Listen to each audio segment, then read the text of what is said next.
Good morning everybody. In today's video I'm going to be showing you exactly how I am currently eating and training in order to stay lean but also grow my glutes, the kind of body that we all want, and I think it's something that a lot of people get really confused about, so I'm going to go over exactly what I'm doing in order to do that. So for breakfast this morning, as you saw, I had a massive bowl of protein oats, so this is my go-to kind of meal when I'm having a big session. So today I'm training upper body and my abs.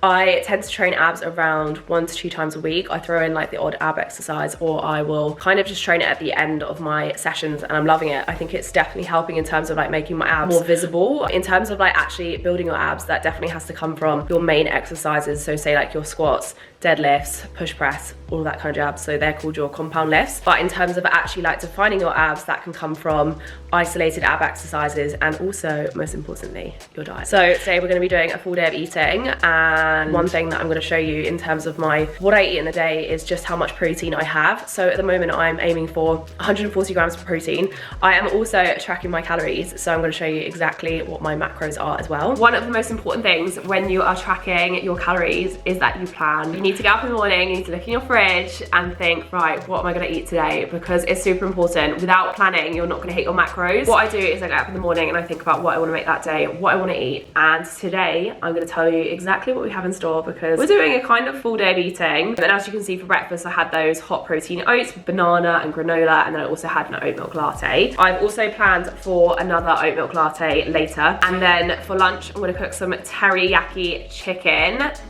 So good. I'm also going to meal prep it because preparation and being on it is just key. And then for dinner I have planned to have a pita / pizza wrap. I literally love pizza wraps because they satisfy any pizza cravings that I have, and I think when you've got like a fitness kind of goal, you need to make sure that you're including all of the foods that you love. So I do that by finding suitable alternatives, and I feel really satisfied, and that's just how I kind of maintain it. So I am just off to the gym, but I've got a little bit of a pre-workout snack. We've got on my protein Hotel Chocolat, however you pronounce it, salted caramel layer bar. This is such a yummy bar, it's so good. This is one of the ways how I hit my protein throughout the day, by the way, having a protein snack. In this one bar there is 20 grams of protein, and as my target is of 140, like that is obviously a big chunk. So protein snacks are key when it comes to hitting your target. I am training upper body today actually. I trained my glutes yesterday and they are super sore. So I'm training upper body, but I am obviously training my core as well. So I'm gonna show you exactly what I do in my core circuit at the end. It is an absolute killer, so watch out for this one.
From the food shop, you saw a few clips there, but I thought I would just run through exactly what I bought for this shop in particular. So I just picked up enough for the next 2-3 days. I'm doing a few meals, so just literally wrote a list of the things that I needed, and I'm just going to run through you and show you exactly sort of how you can hit your protein target with things from the supermarket. So I found these, they're Muller rice protein pots. I used to love these as a child, and I was like, oh my god, I need to try these. But they are 9 grams of protein, or 14 grams of protein, sorry, per pot, which is really good, and not too many calories either. So I'm going to have these as a dessert, or one of them, sorry, as a dessert night. I also picked up some different cheeses, so some Parmesan, mozzarella, a lighter mozzarella ball. I love mozzarella at the moment. I think it's just so good to top on things, make things super cheesy. Meat wise, I picked up some chicken breasts. I've got some ham, chicken slices. This is pre-cooked just for ease. This is really good to like put in sandwiches or pastas and stuff when you can't bother to cook the actual chicken. I also got these as a snack. So they're sweet chili pop snacks. They're really good to snack on as well. Not too many calories there.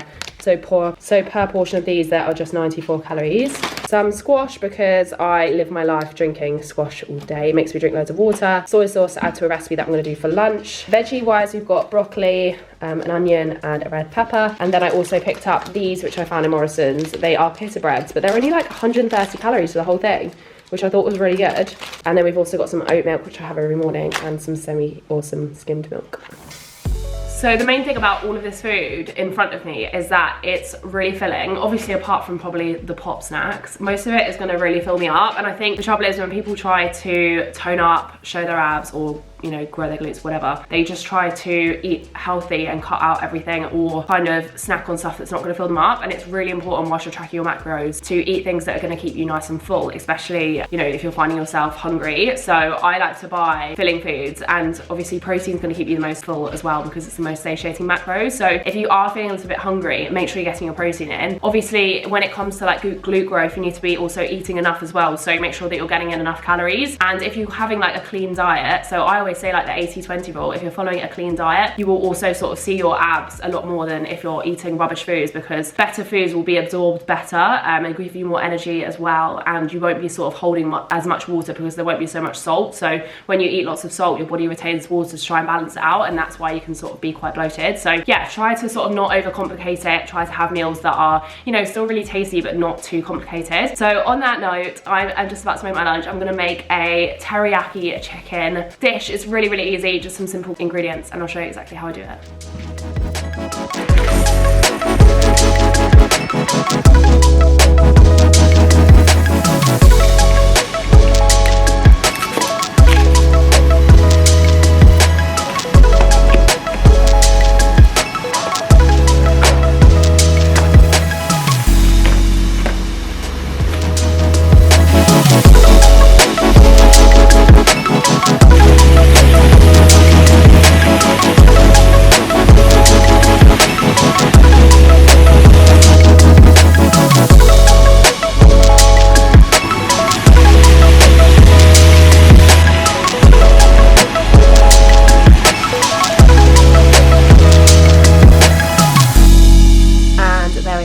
My dinner. This is teriyaki chicken with broccoli, peppers, spring onions and rice. Oh, do you know what? I'm actually so full after that meal, but goes to show that eating a well-balanced meal of protein and carbs is going to keep you nice and full. And that was like the perfect meal to replenish my...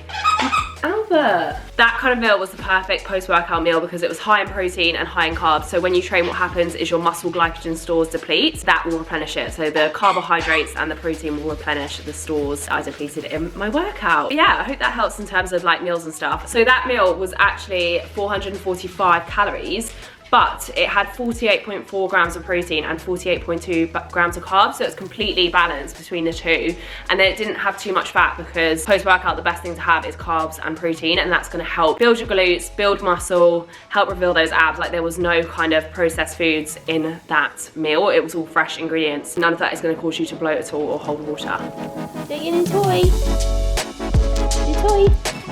So I have just finished work for the day, but wanted to speak a little bit about something that's really important when it comes to building muscle, maintaining muscle, showing your abs, like having visible abs, and that is a training program. Your training is super, super, super important. And as you saw today, I trained my upper body and my core. So I thought I'd run through my current workout split because your workout split is really important when it comes to seeing results. So depending on how many days you train, this will affect what kind of split you should do. So at the moment, I'm following a 5-day split because I've got a little bit more time for myself at the moment, which I'm really, really, really enjoying. Over the past kind of couple of months, I haven't had much time for myself, and I was doing like 3 workouts a week, and I just didn't have a set plan, and I felt like I was in a little bit of a funk. But now I've got a plan. I feel like I'm in a really good routine, and I'm just sort of really excited.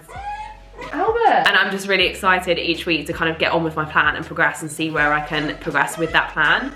Albert, come here now. Sorry guys, I'm gonna have to pick him up. Your training split is really important. So say if you can only train like 3 days a week, I'd really, really, really recommend following a full body split. And this is because you wanna target each muscle group more than once. So with a full body split, you'd be targeting each muscle group 3 times a week, which would be sufficient for muscle growth. Whereas if you were doing 2 upper, 1 lower, you'd only be targeting your upper twice and then your lower once. So you wouldn't see that progression in your lower body. So yeah, if you can only train 3 times a week, do full body. It's honestly the best way. So for me at the moment, I'm doing 5 5-day split. I'm doing 3 lower and 2 upper, and I'm just, yeah, I'm absolutely loving it. I have different lifts on different days. So today, as you saw, I did deadlifts, and then I had some upper body kind of accessory movements, focusing on back, and then I also did some shoulder movements as well, and then finished off with that core circuit. So yeah, training core is really important. I think a lot of people kind of disregard it a little bit and just say that you can get it from just doing like compound movements, and 100% you can, but if you want to properly train your core and you want it to be defined, you do need to do ab exercises as well. And I am a firm believer in that. I think, you know, a lot of people kind of just say, oh, they're pointless, but when trained properly, abs are a really good muscle to train, and they do need to be trained just like any other muscle group in the body. It's dinner time. For dinner, we're making a pizza with some chicken breast. I've got some chorizo, mozzarella, passata, basil, and then these pita breads, which are quite low in carbs.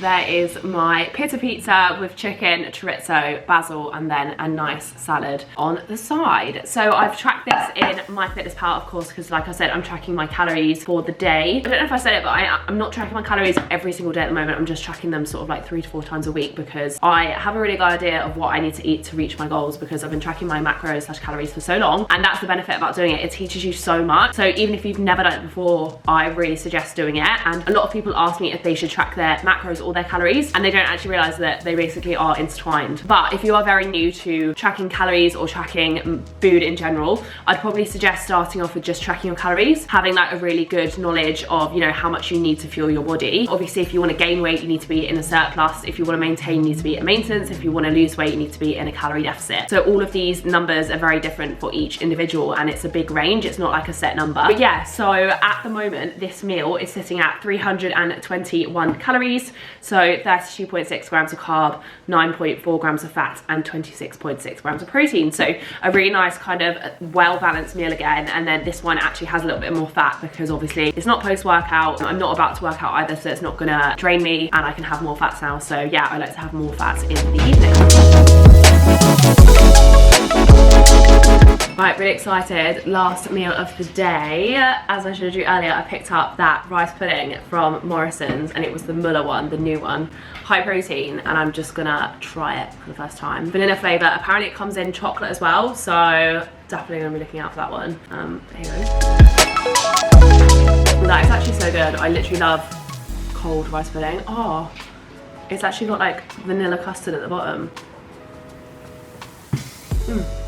So that is it from me today, guys. That is my full day of eating / how I eat to maintain my level of leanness, and obviously maintain my muscle mass and just fill my sessions and feel the best that I possibly can. Like I said, at the moment I'm training 3 times a week legs and then 2 upper, and with this I really find it helps in terms of like glute growth, because you're targeting your glutes more than once / twice a week, which is really important when it comes to seeing progression in the gym. And obviously progressive overload is a massive factor when it comes to seeing muscle growth as well. So when I say progressive overload, you've got to be either increasing your weights, your reps, or your set. You've got to be doing something kind of each every 1 to 2 / 3 weeks, because otherwise if you stay on the same plan, you stay doing the same weights, you won't see that progression and you will plateau. So I actually use an app called True Coach, and that is what I use for all my clients, and then I've also got a plan on it as well, and it's really good because you can log all of your sets, your reps, and your weights, and it just helps in terms of like remembering what you did the week before and giving you that extra bit of motivation when you're in your workout to kind of just push forward more and get that extra rep or that extra set or whatever it is. So yeah, I really recommend it. If you're not tracking your workouts, do make sure that you are. It's really important. Even if you just do it on your phone in your notes, it's a really good way to make sure that you are progressing. But I hope you like this video. Please make sure that you give it a like and subscribe to my channel, and obviously let me know if you like this kind of content, and if you do, then I will definitely be filming lots more of it. That is it for now. Thank you so much, and I will see you at the same time next week. Bye bye. I'm tired of fighting, saying things we don't mean. You know I don't like it when you're packing your bag and